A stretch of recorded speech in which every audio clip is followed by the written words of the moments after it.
been to Japan yet. Oh. No, It's but bucket list. that is on my list. Okay. Yeah, but the ship that saw me at the entrance was Japanese, which was very amazing, and they were so gracious, and when they got me ashore, they put on a big reception for me, and the Japanese captain actually kept in touch with me for several years, which was very nice. Congratulations. I had some sailing experience, and I think one of the biggest experience I had was that I sailed on a square rigger for a little while. And so with that came a lot of bosun work, working with the rig. Also, that's where I learned a little bit of celestial navigation, how to use the sextant, and just sail handling in general. And when you're there was a fairly large crew on that boat, so you learned fast. And so I was on that ship for a little while, and so that I think was kind of like my college, really, of learning the sailing trade. And so I didn't have a whole heck of a lot of experience, but I did have that, which was, thank goodness, because that's how I survived. And then Richard taught me a lot about navigation too, and sail handling when we were coming, because we had been out 2 weeks already, So, and then we had sailed around. The islands, the Society Islands, for a little while. Shakedown cruise, especially on the Hazana, because we wanted to get to know the boat a little bit better. So we had a few, a few weeks on that before we took off. It's unbelievable. She is so good. And I've worked with these two for 5 years. It's been such a great relationship with Aaron and Jordan Kandell. And we were hoping that Shailene would be the one to do it, to raise her hand and come forward and want to passionately get involved in this. And she's just, and I love her vibe because, I'm a West Coast girl, and she is too. Yeah. And pairing her with Sam as the British sailor, which Richard was British, and so it's perfect. It really couldn't be any better. You don't really swirl around, it swirls around, but I think mostly, we were in the northern hemisphere, so we were 12 degrees north of the equator, 12 degrees north, about 118, I think, west. So, but the swirling is the speed of the hurricane, and then when you split a hurricane in quarters, there's different semicircles of the different navigable areas of the hurricane that are more intense than others. So if you can get south, in the southern quadrant of the hurricane, it tends to throw you out instead of suck you in. And so that's why we ran from it for nearly 3 days, to try to get to get into the safe semi-navigational area of the hurricane. But it was going so fast. It was traveling at 25 knots at times, and when our boat could only do 12, 14 knots, it's bowling down on you quickly. And then changing direction. Not always do these big systems come across the Pacific.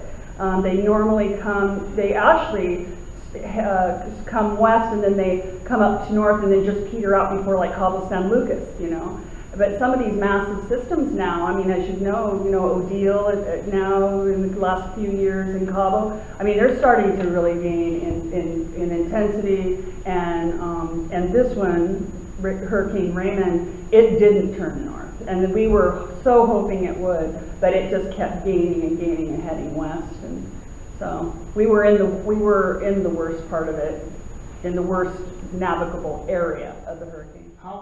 It hit us at about noon. Let's see. Well, I would say at least. Well, I was knocked unconscious. So I really don't know how long. I was knocked unconscious for nearly 27 hours. Wow. Yeah. So we were in it for at least, because it hit us. We were in it for at least 6 hours. Until then, I was told to go below, and then I don't know. Oh, I wept. I mean, it's just so overwhelming. It's,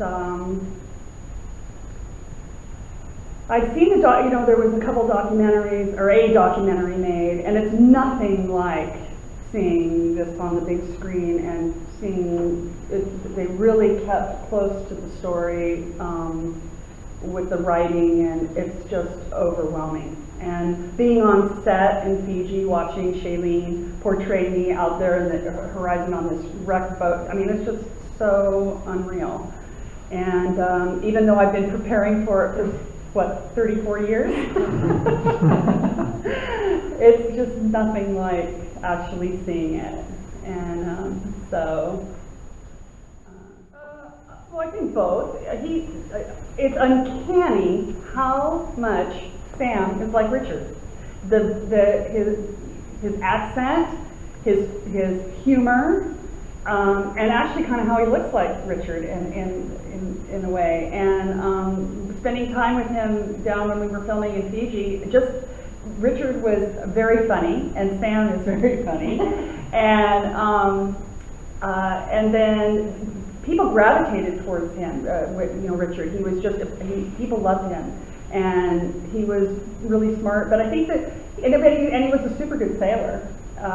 He had, built his boat in South Africa, sailed it up to San Diego, through the Panama Canal, and then of course he had many years of sailing before that, even. So I think I think he would be happy with this film. I think, But we heard of it starting as a tropical depression off of Central America, and then but we only got an update every 4 hours. So we had, like I said, we ran from it for 3 days, but our updates were only every 4 hours, and that was even if we could get an update, because once the weather started coming, it was hard to get an actual weather report just through static and not being able to get good reception. At that time in '83, we didn't have weather facts, we didn't have GPS, and so today's electronics are a little bit upgraded from what we had, but we did run from it for 3 days and tried to get into the safe area. And that scene where Shailene says, "Should we be scared?" Right. Yeah. That's what I asked Richard. I said, "Should we be scared?" And he had been through a small hurricane when he came up through the Bay of Tehuantepec when he was heading to San Diego. So he says, "Oh, we're going to get through this. We're going to tell our grandchildren about this, Yeah, no, that's a great question. That to us was really the appeal when we found Tami's story. Is we're kind of outdoors, and especially watermen coming from Hawaii, and so we're the guys that will go and see the survival films when they come out with our buds. But our wives, we can't always get to go and see those films with us. So when we read this story, we thought, not only is this one of the all-time great survival stories, but it's one with a woman, an incredibly strong, as you were speaking to, I couldn't have survived 41 days, even if I was a master sailor, I don't think, and we trained on a traditional sailing canoe, so I say that with a little bit of experience behind it, like, you have to be very strong, mentally, physically skilled, everything for that. And so that was appealing to tell that story for our wives, for my young daughter to see their stories like that. And that there's this, there's this incredible true romance at the heart of it that, trying to strike that balance was what was the appeal to us, and then what was the challenge in writing. Yeah, and I think for us, falling in love when you're young can often feel like life and death stake.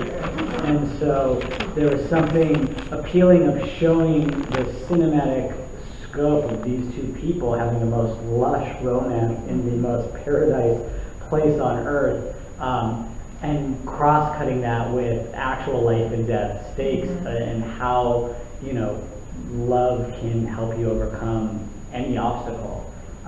There was an appeal to those two, the love and survival stories, kind of talking to each other and having a threading together in a way that hopefully created a more powerful, emotional, visceral experience.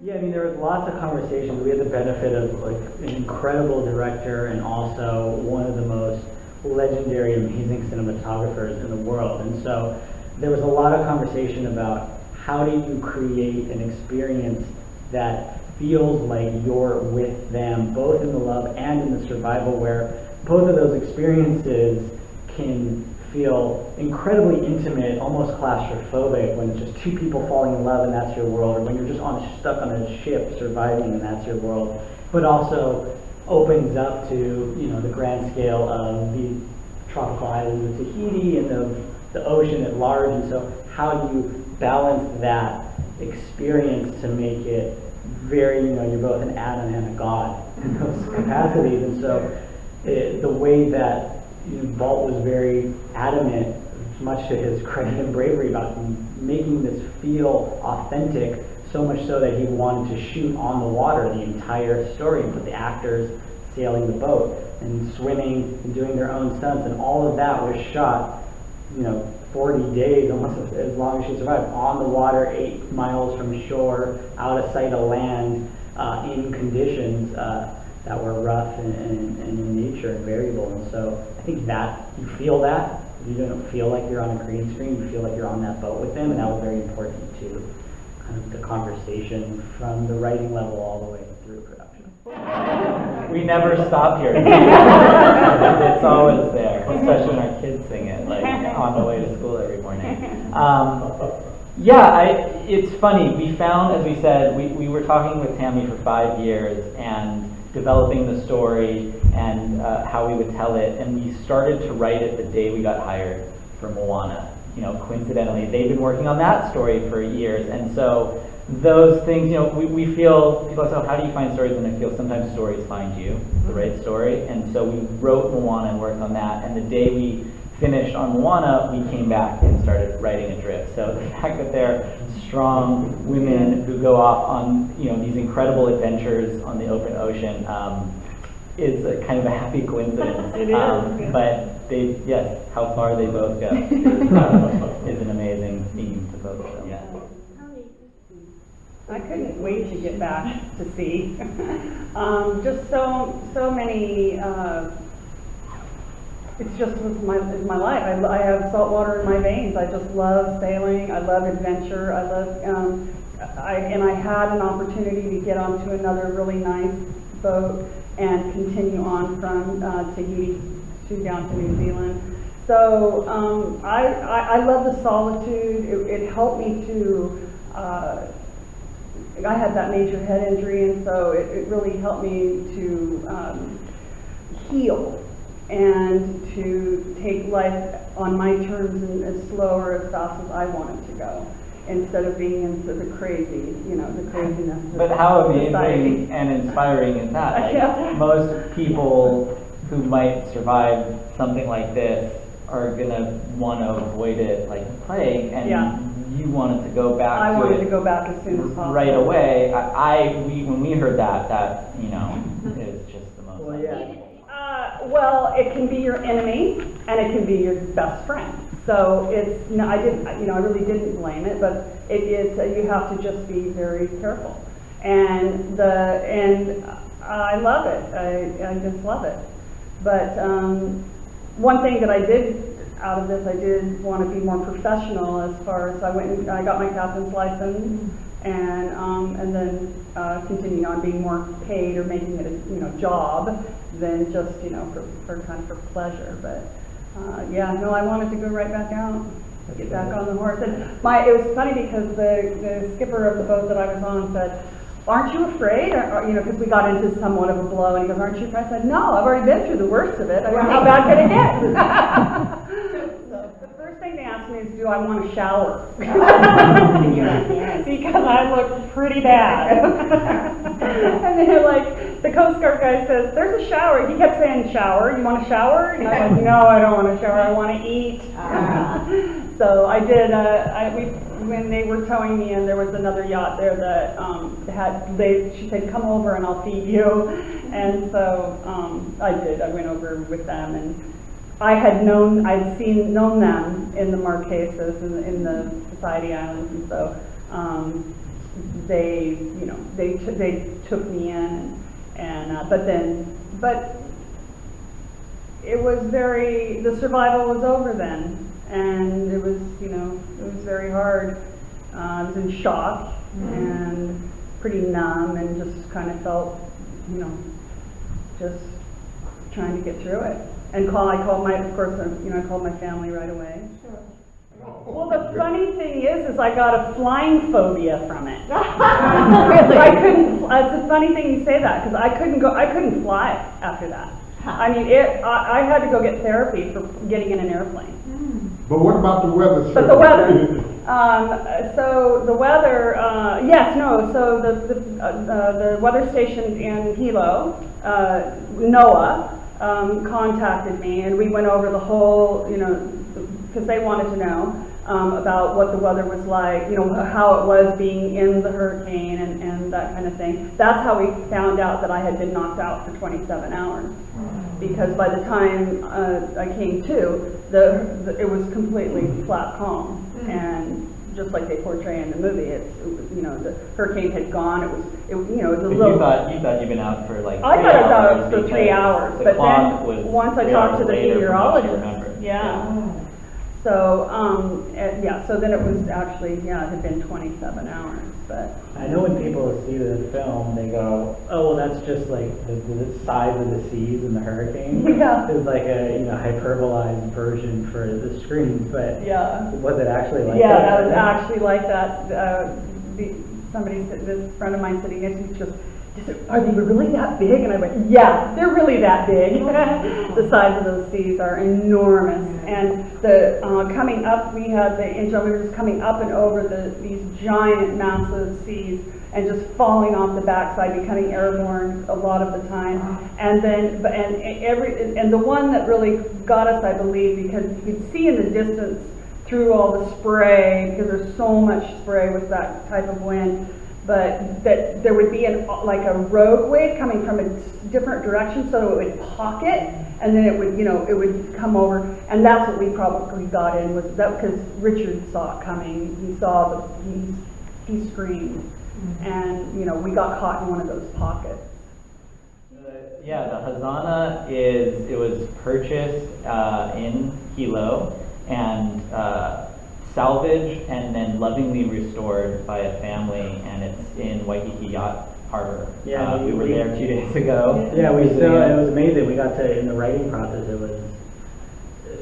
we got to sit on the boat and see. We went took out sailing on it. We out took on the Shay boat. sailing on the The boat. owners went sailing with her. on the To actual have boat. that access, we have a background in journalism, so we try to be as authentic when we do our writing and storytelling. To be able to go on the boat and take pictures and really feel and see how Tami would have moved about it, and in those conditions, it was unbelievable.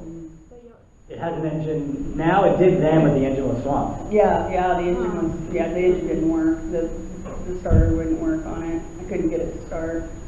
And also around the shaft, the rigging had gotten caught in the shaft. That's what probably stopped the engine, was the rigging getting caught around the propeller shaft.